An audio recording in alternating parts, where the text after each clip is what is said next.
toutes et à tous. Je suis vraiment très heureux d'être là. Ce n'est pas la première fois que je m'exprime à cette tribune, mais c'est la première fois au titre de la Mutualité française. Je ne sais pas comment le dire, mais je me sens chez moi, parce que comme vient de me dire Frédéric Lamarre tout à l'heure dans la table ronde, il faut toujours savoir d'où on vient. Donc moi, je suis un fonctionnaire, je suis de l'Éducation nationale, je suis de la MGN, je suis de la fonction publique, de la Mutualité française, et voilà, je suis tout ça, c'est mon parcours, donc je suis heureux d'être ici parce que je me sens concerné, très concerné par naturellement tout ce qu'ensemble nous faisons et nous portons.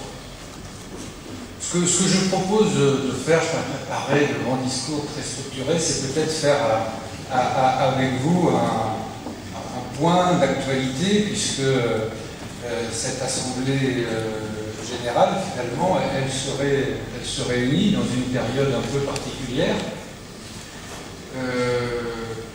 Nous venons de refermer une première partie extrêmement importante de la période électorale qui traverse le pays. Nous aurons encore dans quelques semaines les élections législatives, mais on a déjà vécu une période extraordinairement importante.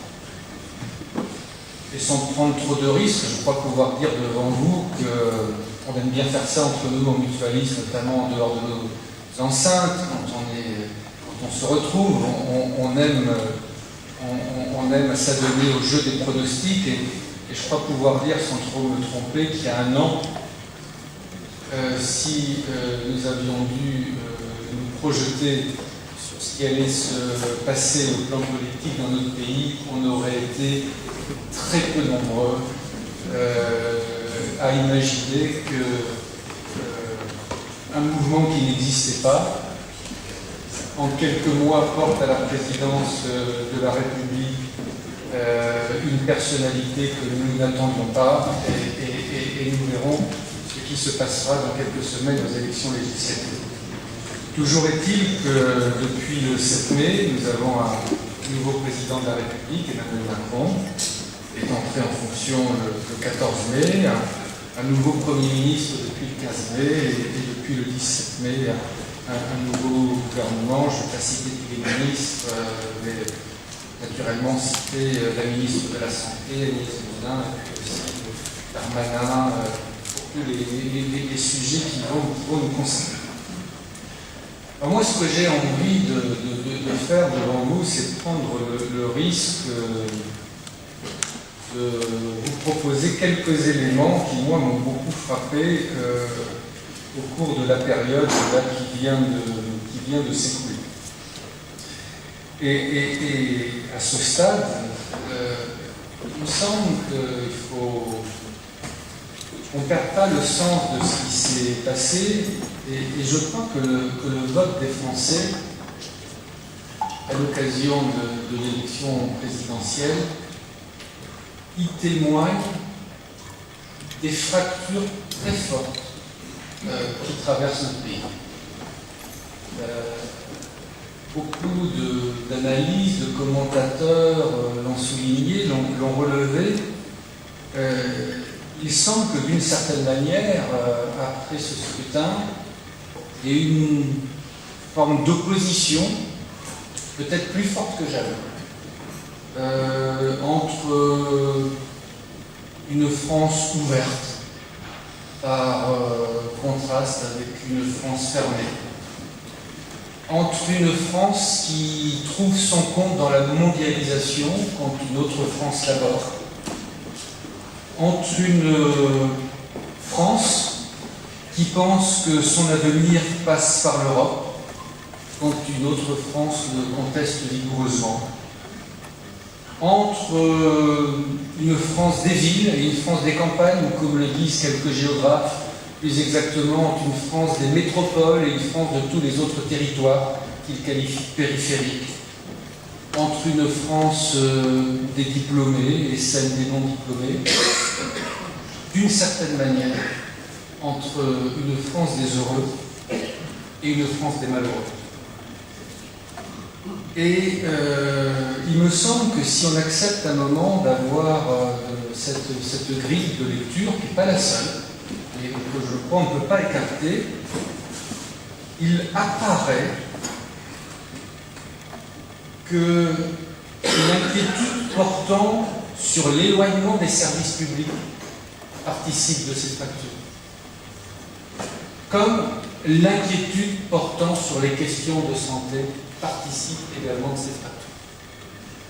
Moi j'ai été frappé d'un certain nombre de travaux de géographes. Quand on superpose un certain nombre de cartes, ce qui frappe, c'est l'exacte superposition ou la quasi-exacte superposition des cartes où le vote, je vais le qualifier comme ça, de contestataire est le plus élevé, avec les cartes où on est le plus éloigné des services publics, l'accès à une gare par exemple, ou la parfaite superposition avec les cartes où ces dernières années se sont le plus répandus les déserts médicaux. Je pense que quand on est à la fonction publique, qu'on est à la fois des services publics et qu'on agit dans le champ de la santé, naturellement, ça doit interroger. Et sans doute, le monde politique n'a-t-il pas accordé à ces inquiétudes toute l'importance qu'elles méritent. Et je me dis donc qu'au commencement de ce nouveau quinquennat, les questions de fonction publique, de service public, les questions de santé également, doivent faire partie des priorités politiques. Ces deux sujets, nous le savons, participent très fortement de la nécessaire cohésion sociale. Ce sont deux sujets qui contribuent à ce qu'ensemble nous puissions faire ceci. Alors je vais un peu me centrer, si vous le voulez bien, sur les questions de santé. Et probablement comme vous, moi j'ai regardé avec attention les propositions du candidat Emmanuel Macron en matière de santé. Comme je l'avais regardé pour l'ensemble des candidats, puisque vous savez, au niveau de la mutualité française, on a voulu jouer un rôle actif pour mettre la santé au cœur du débat. Je le fais parce que je le fais d'autant plus, ça chacun a son propre analyse, que j'ai tendance à penser que le candidat devenu président de la République va demander au gouvernement de mettre en œuvre les propositions qu'il a esquissées pendant la campagne.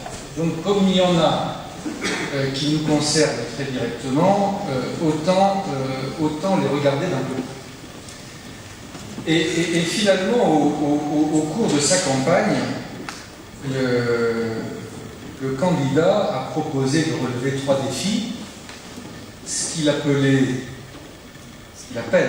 le défi de la prévention, celui de l'accès aux soins et celui de la soutenabilité financière. Alors, moi, je voudrais relever sur chacun de ces défis un certain nombre de points, je pense, qui peuvent être tout à fait importants de relever pour la mutuelle. Sur celui de la prévention. Sur celui de la prévention, je ne sais pas si vous l'avez repéré, mais le candidat proposait notamment un service sanitaire de 3 mois pour tous les étudiants en santé. Bon, je ne sais pas du tout ce qu'il a en tête, je ne sais pas comment les choses s'organiseront, mais je me dis qu'il y a là un point sur lequel nous, mutualistes, nous devrions être attentifs. Si, d'une manière ou d'une autre, la mutualité, nos mutuelles, nos établissements peuvent être des lieux dans lesquels les étudiants pourront exercer leur service sanitaire de 3 mois, je pense que ce serait une bonne manière de bien donner à voir ce que nous sommes, de nouer, imaginant la bonne articulation, la bonne complémentarité entre l'assurance maladie obligatoire et les assurances maladie complémentaires. Bien sûr que ce sujet va impacter directement nos mutuelles. Il y a un deuxième sujet qui est très important et auquel on ne peut pas être insensible. Je crois que c'était la grande marche, je crois que c'était l'expression appropriée, mise en œuvre par le candidat Macron et ses équipes pour aller recueillir l'avis des Français. Et il y a un sujet qui est beaucoup remonté au cours de cette grande marche sur les questions de santé. Nos concitoyens ont vu les contrats des complémentaires santé, les contrats des mutuelles, on n'y comprend rien. C'est difficilement compréhensible, c'est difficilement lisible, c'est extrêmement complexe à comparer et d'une certaine manière difficile de savoir si on souscrit la bonne offre, celle dont on a besoin, et au bon prix. Voilà ce qui est remonté. Et comment les équipes d'Emmanuel Macron ont-elles traduit ça? Elles ont dit, on va créer un certain nombre de contrats types, et notamment 3 contrats types. Alors, je ne vais pas développer devant vous ce que vous connaissez parfaitement, juste en dire un mot. On n'a pas du tout à rougir de ce que nous sommes, ou à faire et de ce que nous faisons, et on n'a pas à s'excuser de la complexité dont il est question. Vous savez, la complexité, pour une large part, quand on est une complémentaire, c'est une complexité héritée. Aujourd'hui, un généraliste, je crois qu'il a 90 manières de facturer une consultation, selon l'endroit où il exerce, selon l'heure à laquelle il effectue la consultation, selon la population à laquelle il s'adresse, selon le fait qu'il y a une situation un peu particulière ou pas. La nomenclature sécurité sociale est d'une extraordinaire complexité. Comme complémentaire, comme le nom l'indique, nous en faisons le complément, nous l'exprimons souvent en pourcentage, et lorsque nous faisons le complément d'une nomenclature extrêmement complexe, il serait un peu fort de café de nous faire reposer, encore une fois, cette complexité dont nous héritons. Et j'ajoute qu'avec la liberté tarifaire, quand nous ne pouvons pas dire à l'avance à notre adhérent quel sera le coût de la prestation ou de l'acte qui lui sera proposé, on peut comprendre que pour nos adhérents, que pour les Français, ce soit complexe, mais encore une fois, nous ne pouvons pas être tenus responsables de l'ensemble de cette complexité. Mais quoi que je dise, mon intuition, ma conviction, c'est que nous aurons le reste à charge zéro. Nous aurons un dispositif ressemblant à ce que Emmanuel Macron appelle les contrats types. Donc ça, c'est des sujets qui vont nous préoccuper, nous impacter, sachant que derrière les équipes d'Emmanuel Macron, je vais au bout sur les contrats types, il y a aussi l'idée que la mise en concurrence des acteurs les uns avec les autres aura un effet sur le prix, et d'une certaine manière, même si ce n'est pas tout à fait dit comme ça, que probablement il y a de la marge au sein de mutuelle, nous savons les uns et les autres que ce n'est pas le cas. Donc ça, on va l'avoir. Et de la même manière, toujours sur l'accès aux soins, le candidat Macron a mis au cœur de ses réflexions la question des déserts médicaux. Et pour répondre à la problématique des déserts médicaux, il évoque le développement de l'exercice collectif, notamment les maisons pluridisciplinaires, les fameuses maisons de santé. Aussi, ça nous concerne, la mutualité. Vous le savez, ici et là, sur les territoires, les mutualistes, on aide un certain nombre de professionnels de santé à se regrouper, à s'organiser de manière collective, notamment dans des maisons pluridisciplinaires de santé. Puis j'ajoute qu'on a un dispositif qui nous est propre, à nous, les mutualistes, des centres de santé, qui répondent un peu à ces objectifs. Et je ne dis pas que les centres de santé sont la solution, je dis que les centres de santé, si les conditions sont réunies, les centres de santé mutualistes peuvent participer de la résorption des questions posées par les déserts médicaux. Il a beaucoup insisté aussi sur la télémédecine. Et puis son troisième défi, je l'ai dit, c'est le défi de la soutenabilité financière. Là, il est question de qualité et de pertinence des soins, il est question de prix du médicament, il est question de décloisonnement hôpital-ville. comme ça, dans une première analyse, on peut penser que cela nous concerne moins. Ça nous concerne moins aussi longtemps que mutualistes, nous sommes relégués dans un rôle de payeur aveugle, chargé ou censé ou confiné à faire le complément de l'assurance maladie obligatoire. Ça pourrait nous concerner demain si nous parvenions à faire entendre à nos interlocuteurs que les modalités de financement du système peuvent être un levier et un facteur d'amélioration de l'organisation du système. Je vais essayer d'être un peu clair. Prenons les maladies chroniques, prenons la question d'un diabétique, prenons la question de quelqu'un qui a une pathologie cardiovasculaire. Aujourd'hui, on prend en charge de manière isolée des actes quand on est en médecine de ville. Il y a une prise en charge qui est scalée à l'hôpital. On pourrait très bien imaginer demain, à travers des financements, y compris des financements mutualistes, si on savait réfléchir et s'organiser collectivement, à des financements qui permettent de prendre en charge des parcours où on prend en charge l'accompagnement d'une personne quand elle est à la ville, quand elle est à l'hôpital, quand elle sort de l'hôpital. Donc, spontanément, le sujet nous concerne moins, ce troisième, quoique, et si nous étions attentifs, et si nous jouions collectif, et si nous étions l'initiative, le financement du système peut être un facteur d'amélioration de l'organisation du système. Donc voilà globalement moi, ce que j'ai repéré dans le programme d'Emmanuel Macron. Alors la question, à mon avis, qui se pose à nous, mutualistes, c'est comment aborder ce nouveau quinquennat. Comment l'abordons-nous? D'une certaine manière, je pense que celui qui s'est achevé est très instructif, parce qu'il nous permet d'analyser les écueils auxquels nous nous sommes parfois heurtés. Je le dis poliment. Moi, je suis frappé de constater que nous n'avons pas su, mutualistes, établir, établir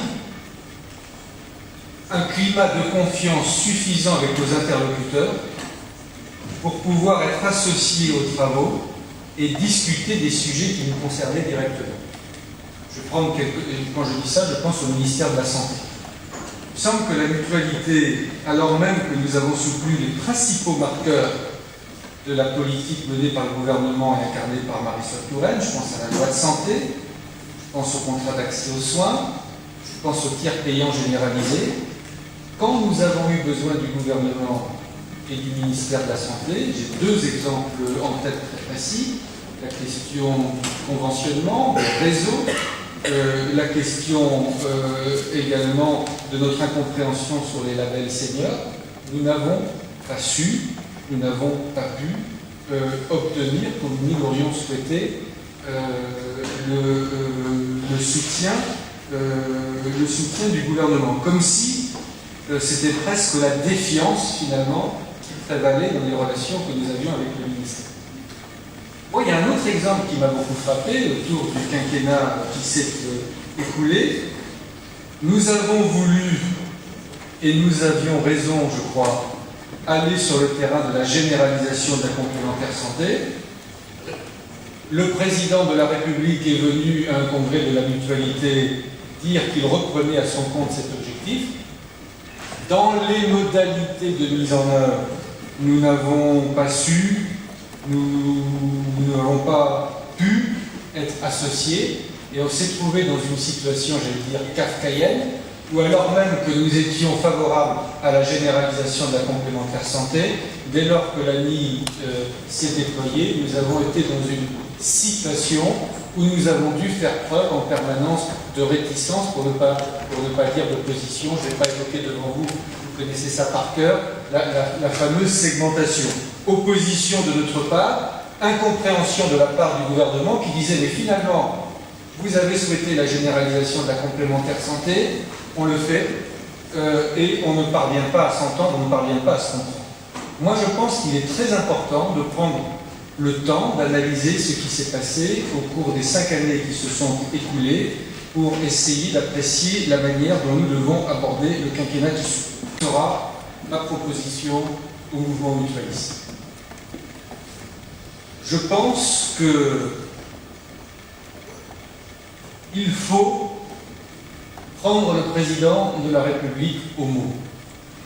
Au cours de sa campagne, il a beaucoup indiqué qu'il voulait libérer les énergies, encourager et soutenir les initiatives, qu'il voulait faire le pari des acteurs. Ben moi, j'ai envie de dire, chiche, proposons-lui de faire le pari des acteurs jusque dans le champ de la santé, proposons-lui de faire le pari de la mutualité. Ne lui proposons pas de nous faire confiance a priori.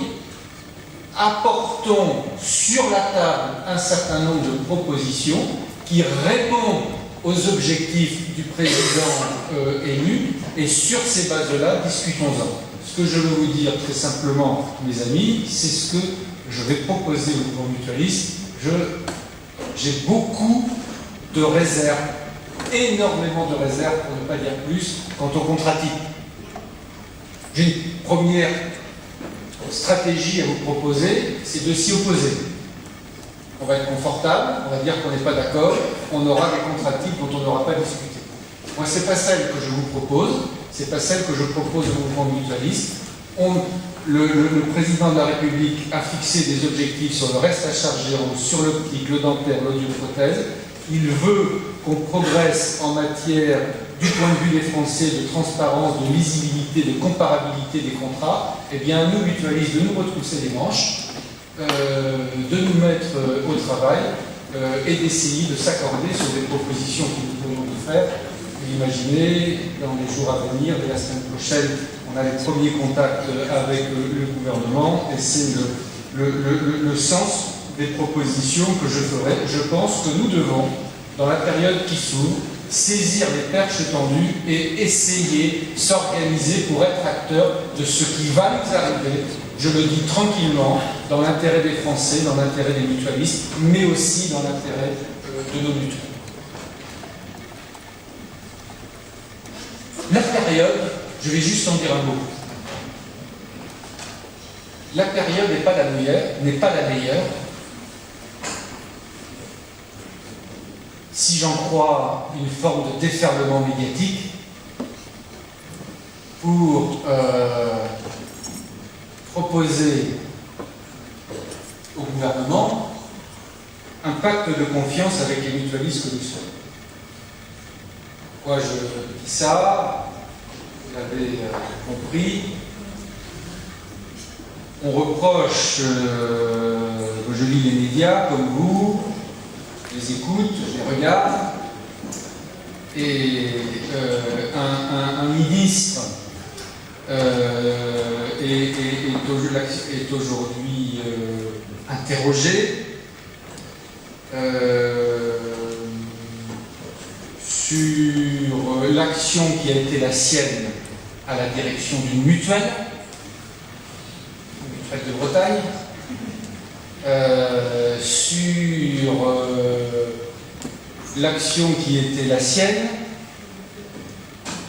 comme parlementaire, alors qu'il avait encore un lien contractuel avec la mutuelle de Bretagne.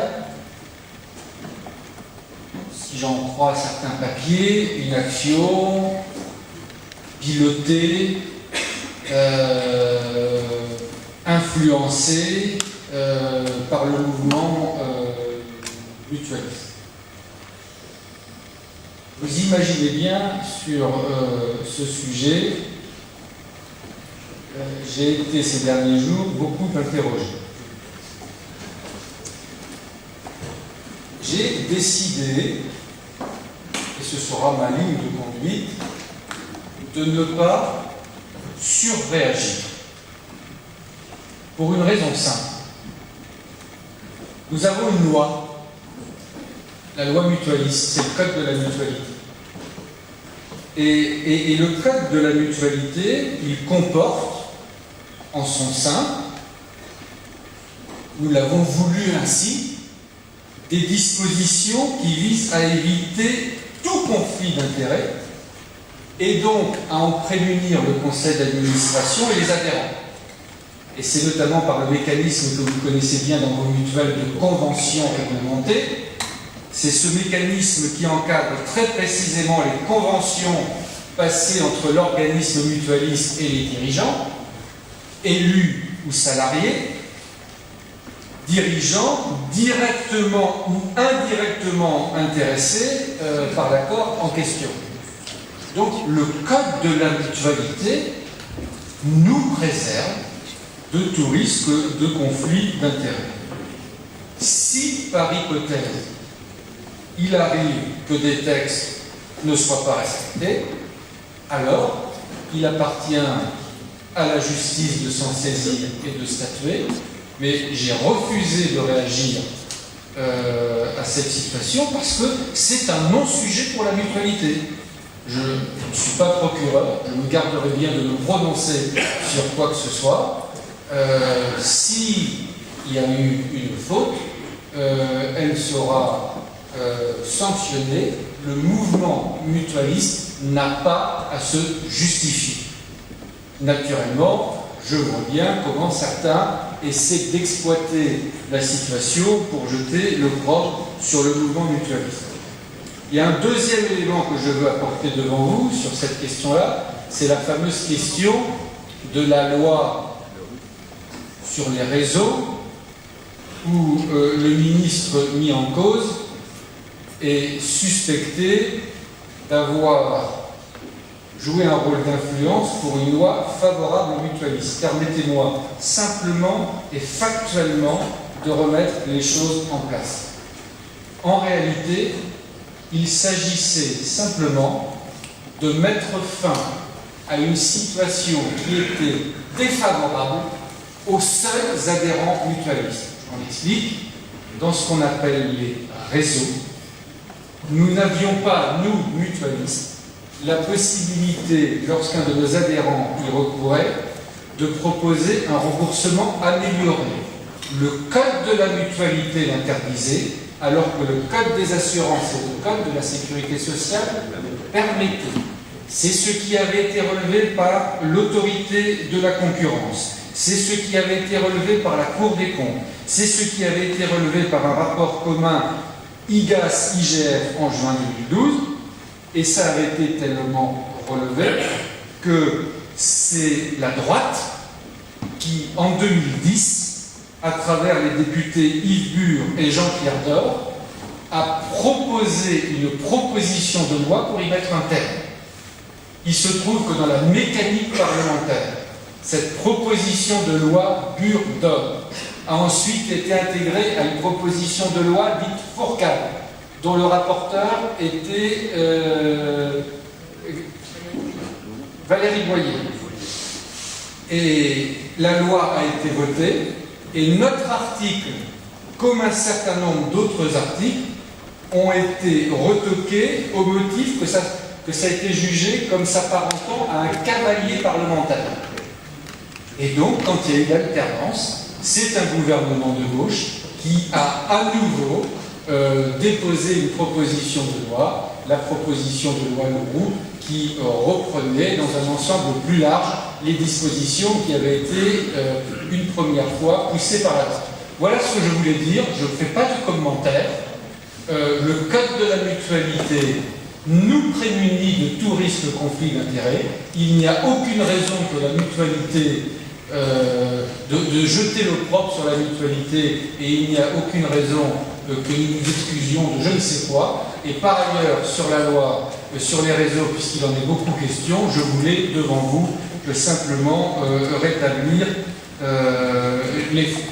Voilà ce que je voulais dire. Pour ne pas être long, Serge, peut-être pour finir, je voudrais t'adresser et vous adresser quelques mots sur votre action, sur vos réflexions prospectives, ce que vous avez appelé Horizon 2020. Bien entendu, la question posée, la réponse que tu as apportée sur les relations entre la mutualité française et la FNMF, la mutualité fonction publique. Moi, je voudrais dire deux ou trois choses très simplement. D'abord,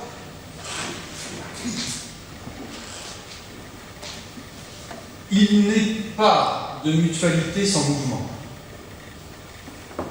Il n'est pas de mouvement sans militants. Si nous n'étions que des assureurs, nous pourrions être des assureurs sans chercher à faire mouvement, sans militants. Mais nous, en mutualité, nous voulons faire mouvement, et il n'est pas de mouvement sans militants.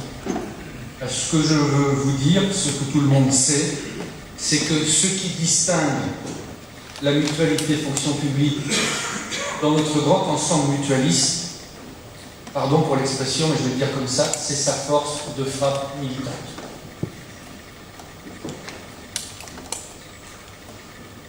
Vous êtes des militants de la Sécu. Vous êtes des militants de la solidarité. Vous êtes au premier rang des initiatives et des combats mutualistes. J'ai bien entendu, si la FNMF ne fait peut-être pas suffisamment écho aux préoccupations de la NFP, comme président de la FNMF, je veux vous remercier de faire écho aux problématiques, aux projets et aux préoccupations portées par l'ensemble du mouvement mutualiste. Vous nous avez aidé grandement à faire de Place de la Santé un succès. Pour prendre un deuxième exemple, vous avez été extrêmement actifs pour expliquer en quoi cette idée de label senior était une idée qui était malvenue. Le mouvement mutualiste dans son ensemble remercie la mutualité fonction publique de son engagement et de l'action de ses militants. Ce que je veux dire aussi, et qui moi me touche beaucoup, c'est que vous êtes des militants de la solidarité, mais surtout vous êtes des militants de la solidarité pour notamment renforcer les dispositifs en matière de prévoyance. On sait combien les agents de la fonction publique territoriale souffrent d'un déficit de prévoyance. Dans toutes les mutuelles, dans toutes les fonctions publiques, on voit bien l'action centrale qui est la vôtre, tout ce que vous voulez développer et ce que vous développez en matière d'action sociale. Donc merci. Merci d'être des militants de la solidarité. Merci surtout d'être des militants de la solidarité en acte. Je veux aussi, Serge, saluer, et j'allais dire, je m'en inspire au niveau de la mutualité française et je m'y essaie. Je veux saluer la qualité des liens réguliers que vous avez créés avec les organisations syndicales de la fonction publique. Vos relations, vos échanges réguliers, communs, permettent, c'est ma conviction, d'inscrire la santé des agents publics au cœur des préoccupations et des actions de l'État employeur, des collectivités employeurs. Pour moi, c'est un vrai et grand succès de la mutualité fonction publique. Ça doit à l'action que vous menez, ça doit aux organisations syndicales de la fonction publique. À cette tribune, je veux en remercier les uns et les autres parce que c'est dans l'intérêt des agents qui vous font confiance. Je veux aussi saluer le fait que vous vous attachez à cultiver l'identité fonction publique, à cultiver l'identité mutualité fonction publique. Ça me paraît déterminant dans un monde où finalement ce qui progresse le plus souvent, c'est la confusion et la banalisation. Dans un monde de confusion et de banalisation, on a intérêt à cultiver l'identité. J'ajoute, cultiver l'identité, ce n'est pas faire en 2017 ce que faisaient nos prédécesseurs quand ils ont créé leur mutuelle. Cultiver l'identité, c'est ne pas perdre le fil, et si on veut se référer à nos prédécesseurs, c'est s'interroger sur ce qu'ils feraient à notre place dans le contexte dans lequel nous sommes en 2017. C'est ça être fidèle pour moi, et c'est ça cultiver l'identité. Mais enfin, pour faire écho à la table ronde, vous n'échappez pas aux interrogations qui traversent les fédérations. Pas uniquement la mutualité fonction publique, les fédérations. Je découvre les bonheurs de présider une fédération depuis maintenant presque une année.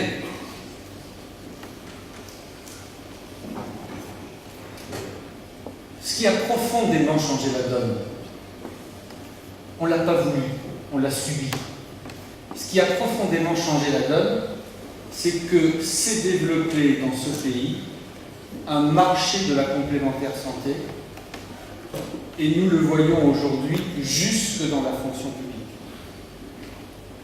Et la question qui nous est posée collectivement, qui est posée à chacune de nos mutuelles, dès lors que l'on nous met en concurrence les uns avec les autres, comment continuer à vivre ensemble, à partager et à s'accorder sur l'essentiel, en dépit des concurrences qui sont désormais celles avec lesquelles il faut que nous apprenions à vivre, parce que c'est dans cet environnement-là que l'on nous a plongé. Cette question, elle me paraît centrale. Elle est centrale pour la FNNF. Je l'imagine extrêmement importante pour la mutualité fonction publique. Il y a un deuxième facteur qui est très important. Je vais prendre l'exemple de la FNNF. Au début des années 90, on comptait 6 000 mutuelles. Aujourd'hui, on en compte globalement 650. Et en plus, au passage, il a fallu faire la séparation livre 2, livre 3. En réalité, sur le livre 2, on doit en compter à peu près 350, 370. Et on sait qu'il y a des mouvements donc, de concentration importants et que même les mutuelles de plus petite taille, très peu nombreuses sont celles qui dorénavant sont isolées. C'est-à-dire qu'on peut être de petite taille et avoir décidé de dispositifs de coopération, d'association avec d'autres mutuelles de taille identique ou avec des mutuelles plus grandes. Et on a vu ces derniers temps d'ailleurs qu'au-delà, j'allais dire, de nos regroupements dans la famille, il faut maintenant l'entendre au sens du non lucratif, puisqu'on a vu se constituer au sein des groupes de prévoyance des pôles mutualistes, au sein des mutuelles d'assurance, des pôles mutualistes. C'est vrai dans toute la mutualité, c'est vrai aussi dans la mutualité de fonction publique. Ce que les fédérations doivent intégrer, c'est que comme nous ne sommes plus dans le même monde, que ce n'est plus le monde d'avant, les mutuelles, elles attendent de leur fédération des réponses différentes. Moi, je vais vous dire ce qui me frappe au niveau de la mutualité française. C'est que lorsqu'il y avait 6 000 mutuelles isolées, éparpillées, avec finalement une capacité d'investissement d'initiative assez importante, ces mutuelles attendaient de leur fédération qu'elles développent des services que les mutuelles allaient pouvoir mettre à disposition de leurs adhérents. Au niveau de la mutualité française, la demande a changé et on l'a exprimé très clairement. Aujourd'hui, tout ce qui relève de la relation à l'adhérent, des services à l'adhérent, et demain, bien sûr, ce sera de la responsabilité des mutuelles et ou de leur groupement, de moins en moins de la fédération.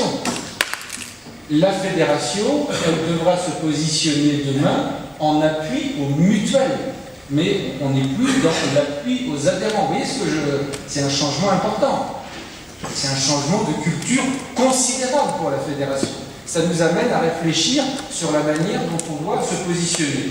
Il y a un deuxième sujet, je crois que c'est Alain, je t'ai entendu Alain qui l'a évoqué, il y a un deuxième sujet qui est incontestable.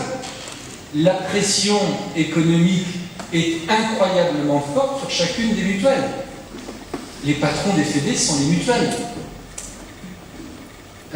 Et les mutuelles, tous les jours, elles sont attentives à leurs frais de gestion, à leurs coûts de gestion.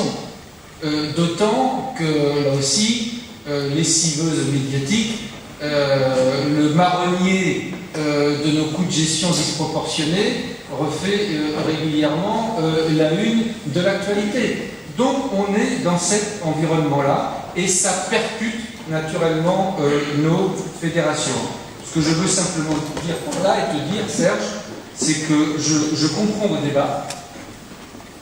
Je comprends la nécessité du courageux exercice de projection que vous venez d'engager. Et peut-être pour conclure, je voudrais vous dire ça, puisqu'on t'a posé une question sur les relations avec la mutualité française, je dirais simplement ça. Toutes et tous, en mutualité, nous sommes nés du mouvement. Et ce qui guette chacun de nous, ce qui guette chacune de nos organisations, c'est l'institutionnalisation. Quand on grossit, c'est qu'on oublie le mouvement et qu'on s'institutionnalise. Et si on n'y prend pas garde, que finalement le seul objectif qui pourrait être le nôtre serait de se perpétuer parce que dans les formes existantes, parce que nous existons avec des formes existantes. Nous sommes nés du mouvement. Le risque qui nous guette, c'est le risque de l'institutionnalisation. Alors que ce qui doit nous guider, c'est naturellement l'utilité. L'utilité sociale, quand on est une fédération, l'utilité pour ses membres, quand on est une mutuelle, l'utilité pour les adhérents. Notre questionnement, c'est le questionnement de l'utilité. C'est Jaurès qui, parlant de l'histoire humaine, disait « L'histoire humaine n'est qu'un effort incessant d'invention, et la perpétuelle évolution est une perpétuelle création. » Je trouve que ça doit nous inspirer, et mon dernier mot sera pour dire que nos constructions ne sont jamais achevées.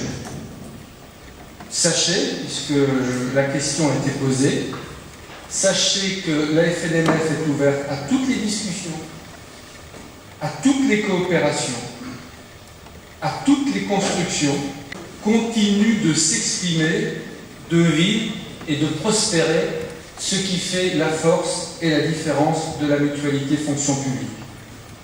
Et j'insiste là-dessus parce que mon dernier mot sera une fois encore sur l'identité. Soyons convaincus que moins il y a d'identité, plus il y a de banalisation, plus nous sommes menacés. Cultivez votre identité.